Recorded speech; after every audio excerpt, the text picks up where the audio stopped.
Harley Davidson fans, we're going to show you something really special. Take a look at this 1973 Sportster. It is awesome. Well, it's got a story as well. Guys, we're here in York, Pennsylvania. You can see the Harley plant off in the distance. Would you believe, at 13,000 miles, this 1973 Sportster belonging to Mark was the very first Sportster ever put together here at the York plant. Look at all the zeros on that serial number and also over here on the frame. What a special motorcycle, Mark. Tell me a little bit about how you ended up with this. It is a very special motorcycle. We are actually the second owners of this motorcycle. We bought it in 1975 from the original owner, and we've had it for nearly 40 years. So you didn't know initially that this was the first motorcycle ever assembled in York for Harley Davidson, right? We did not know the lineage of this motorcycle until 2011. Wow. At that time, I was having it professionally restored, and the VIN number was called to my attention. I contacted Harley Davidson, and they gave me the complete story. The unique part of it is it is the first motorcycle assembled here at the York, Pennsylvania plant on February 2nd, 1973. And even a more unique thing is that it's a zero VIN number motorcycle. We saw that. Well, there it is, guys. Take a look. What a discovery. What a valuable discovery for you that had to just drive the value of this thing through the roof. I really don't know what the value is. In trying to get a professional appraisals, I am told that you have to have a comp in order to get a valid appraisal, and since there is no comps for this motorcycle, I'm having great difficulty getting an appraisal. I understand that. There certainly are no comps. So where does this beautiful motorcycle live now? Is it in a museum? Is it on display? Is it something that Harley Davidson has shown interest in getting their hands on? It's currently it resides in my residence. It's locked down. Okay. And it's secured in our private residence. However, I am interested in putting it on a long-term loan so that the Harley faithful can appreciate it.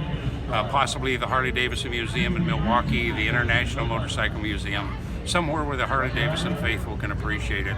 Oh, definitely. I think a lot of people would be interested. The Barber Museum, the AMA Museum, the list goes on and on. This is a very, very special motorcycle. Guys, take a look once again. This is the first Sportster Harley Davidson ever assembled in York. And I gotta believe, I mean, the value of this thing, even though you said you can't get it appraised, has got to be through the roof. There's probably collectors out there and maybe even people with Harley that you talk about, maybe even Jay Leno and guys like that. People are gonna want this bike. I would think so, but I haven't been approached. No one has walked in with a checkbook and made an offer. So I really don't know what the value would be.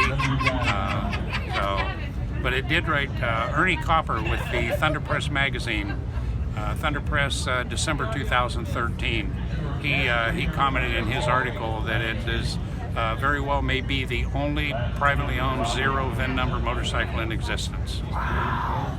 Very well, the only zero VIN privately owned motorcycle, and that's true. We'll have to do some research on that, because I can tell you, I was out at Kawasaki and I saw the first ever Ninja 00001, but that's something that Kawasaki's never going to let go. The manufacturers want these bikes, so I'm very, very curious that as we are here in Harley, maybe that you hear something from them pretty soon. This even goes beyond the 0001. It goes back one number. It goes 0000.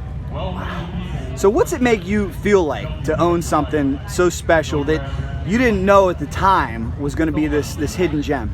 I really didn't have any feelings.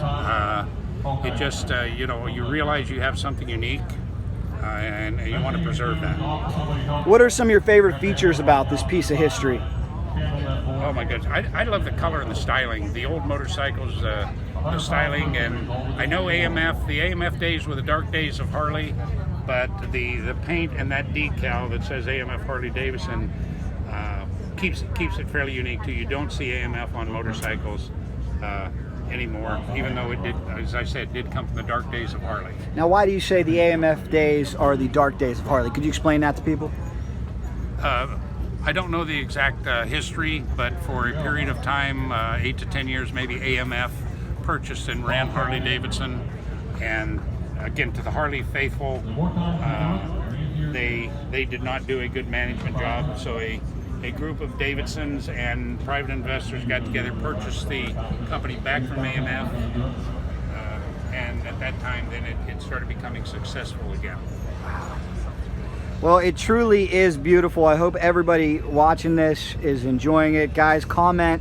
What do you think this motorcycle is worth? We're all curious.